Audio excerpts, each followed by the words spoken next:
2. Berarti negeri 2 dia ikuti SMA SMK ya.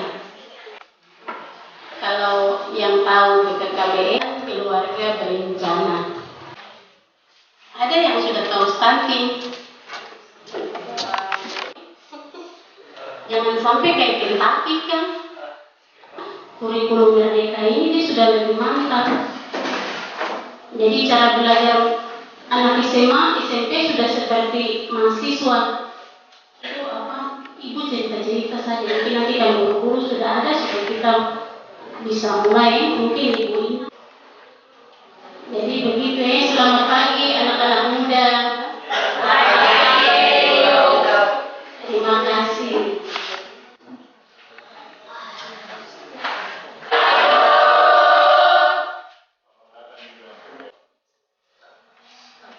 Iya, jadi seperti yang kemarin sudah semua begitu bagian ini kan dari tahun resmi, jadi harap supaya nanti sedikit tadi sudah disampaikan Ibu Tanto.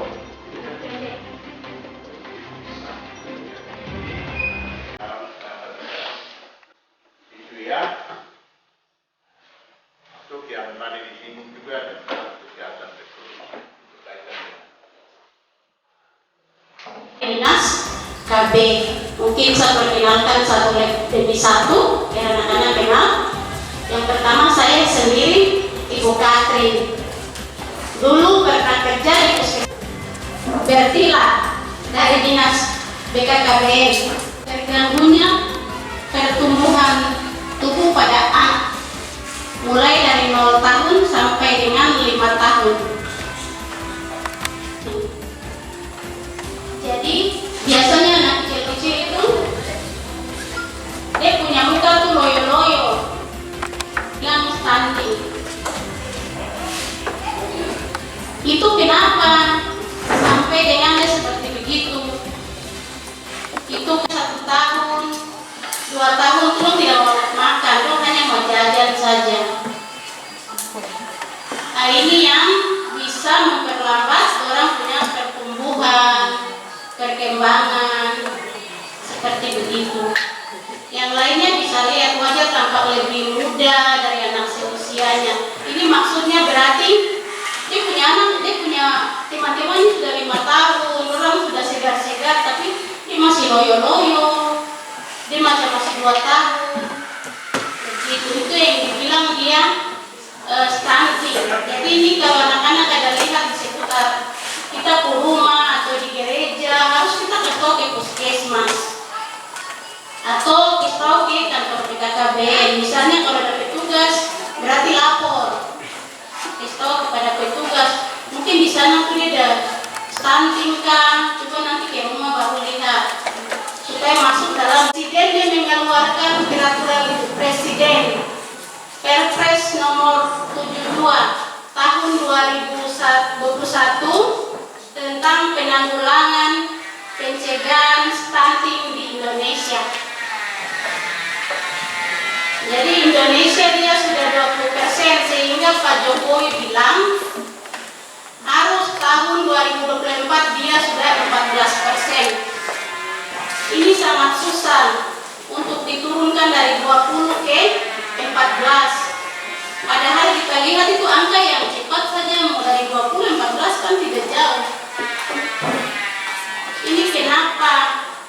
Karena kita di Indonesia ini kita punya pola makannya yang belum tertata dengan baik. Jadi kita tidak perhatikan anak-anak yang baru lahir, orang punya gizi bagaimana. Terus ibu yang waktu dia hamil baru dia melahirkan anak itu dia punya gizi bagus atau tidak? Kalau kita di Indonesia ini belum perhatikan itu, sehingga presiden dia memberikan peraturan yang harus seluruh dinas badan kantor beritahukan seluruh anak-anak yang dibilang sasaran dalam penurunan angka stunting di Indonesia itu ada 5. Yang pertama itu kepada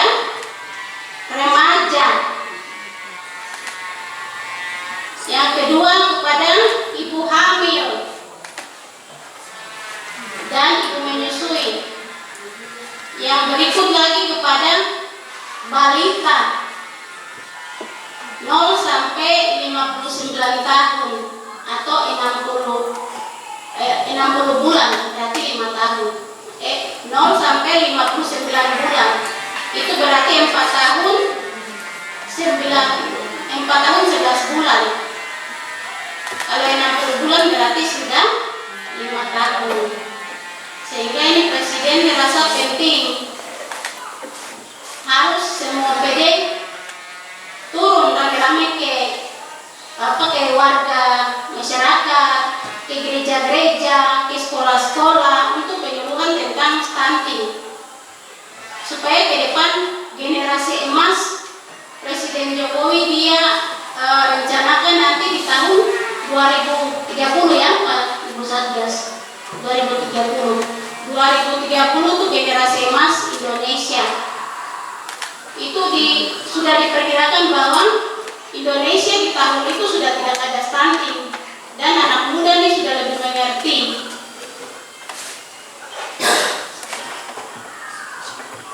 Next, yang berikut.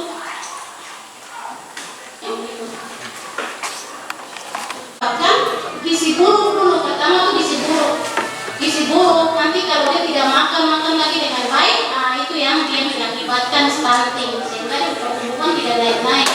Karena gunanya makanan bagi tubuh anak itu untuk dia bisa bagaimana dia bisa sel-sel itu tumbuh untuk dia bertumbuh dengan perkembangan otak. Sehingga ini diperkirakan kalau gizi buruk ini dia terjadi terus di Indonesia, mereka para ahli sudah memprediksi bahwa SDM bangsa Indonesia ini akan menurun. Harus makan manusia normal itu berapa kali sehari? Biar pintar. Harus 3 kali. Sehingga kalau sudah 1 kali makan atau 2 kali makan, sudah otomatis dia kurang gizi kan tidak? Kurang gizi. Baru dia makan apa? Hanya nasi saja, atau pisang saja, sagu saja. Ikan itu makan besok, itu tidak makan lagi sampai 1 minggu, 1 bulan. Nah ini bagaimana remaja nih kasih makan itu anak lagi? Berarti remaja itu kalau dia sudah punya anak, berarti dia masa depan sudah tidak ada. SDM generasi muda ini sudah tidak ada. Khusus lagi yang di Covid itu berarti sudah tidak ada lagi SDM. Yang pada saat itu yang dia sudah jadi mama, langsung dia terputus dari dia punya masa depan. Memang dia bisa melanjutkan lagi, tapi kan ada generasi yang dia sudah punya nih. Generasi ini kalau dia tidak kasih makan dengan baik lagi bagaimana? Itu berarti untuk generasi berikutnya lagi. Sehingga tetap dia menghasilkan generasi yang SDM-nya di bawah rata-rata atau sama sekali tidak ada. Begitu. Yang berikut.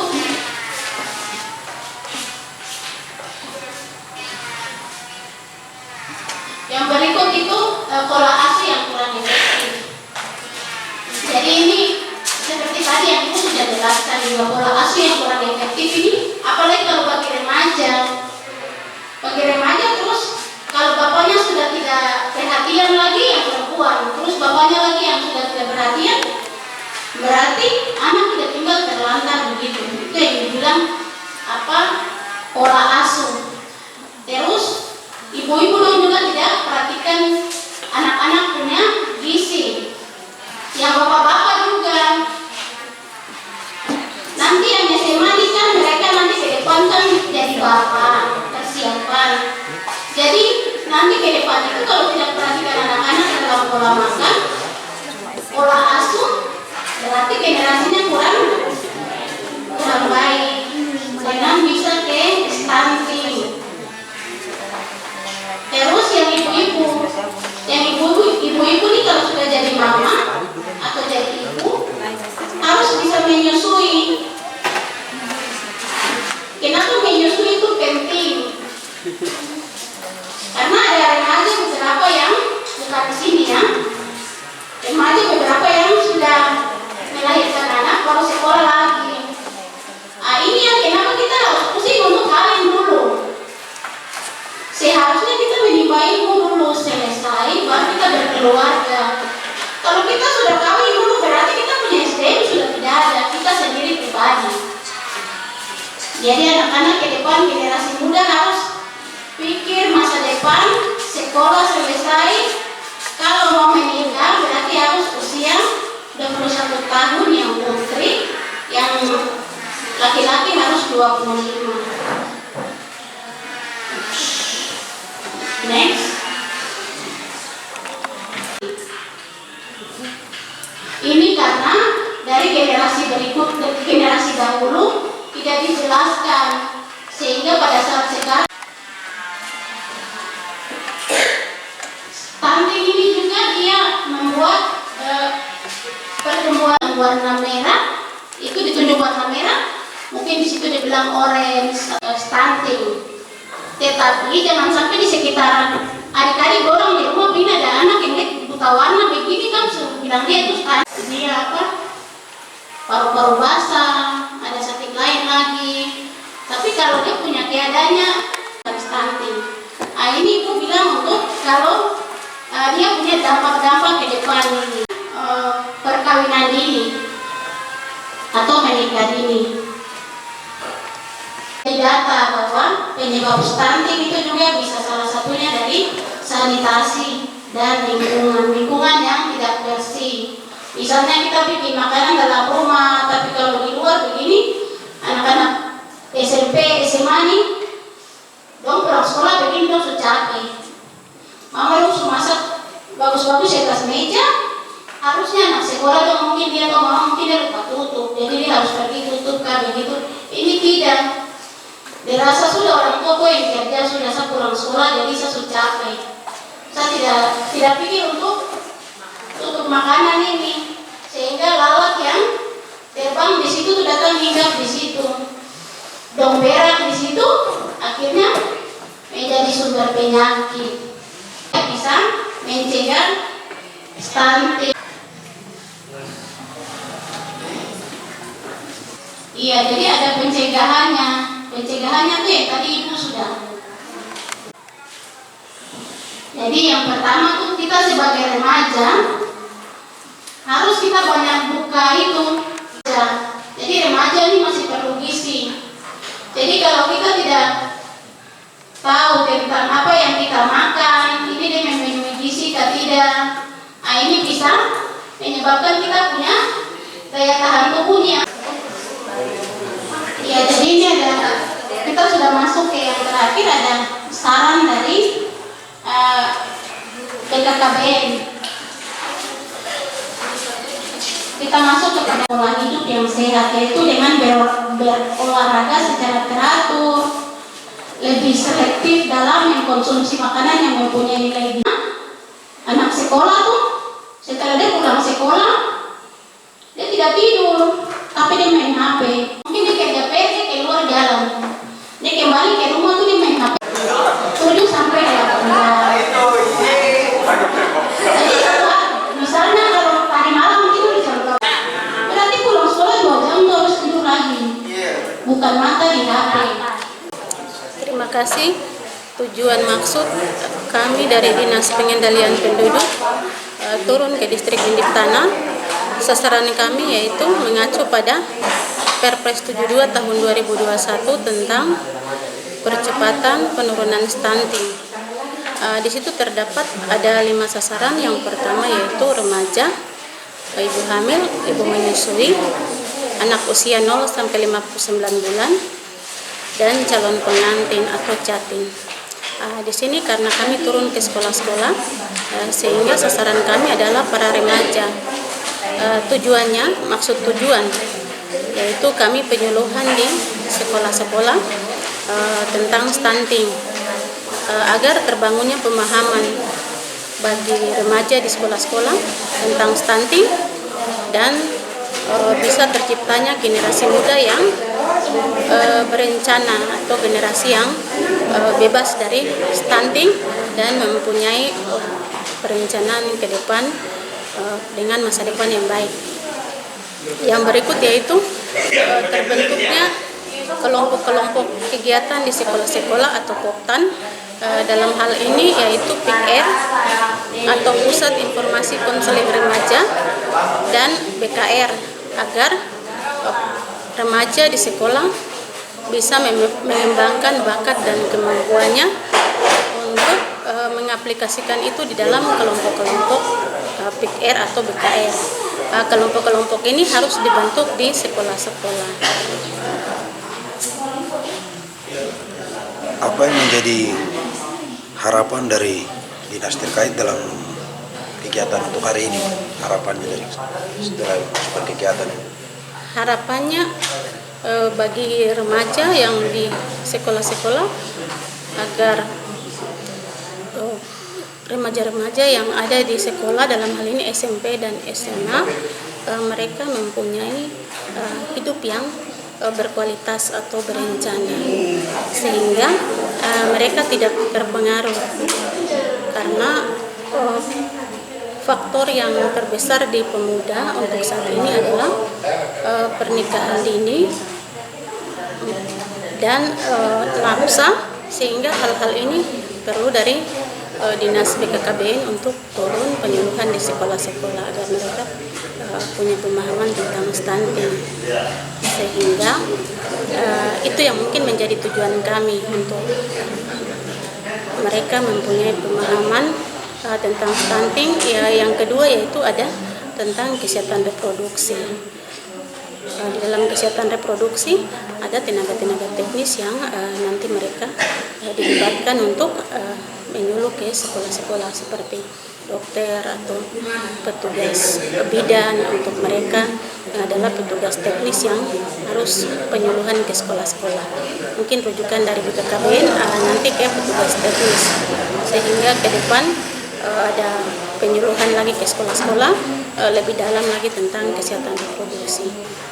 Maksud dan harapan yang kami tujukan adalah terbangunnya pemahaman kaum muda tentang stunting, yang berikut terciptanya generasi muda yang bebas dari stunting, yang berikut adanya perubahan perilaku bagi kaum muda, yang berikut menyiapkan generasi muda yang baik dan siap untuk membangun Kabupaten Offendibu. Yang berikut yaitu terbentuknya kelompok-kelompok peduli stunting bagi remaja.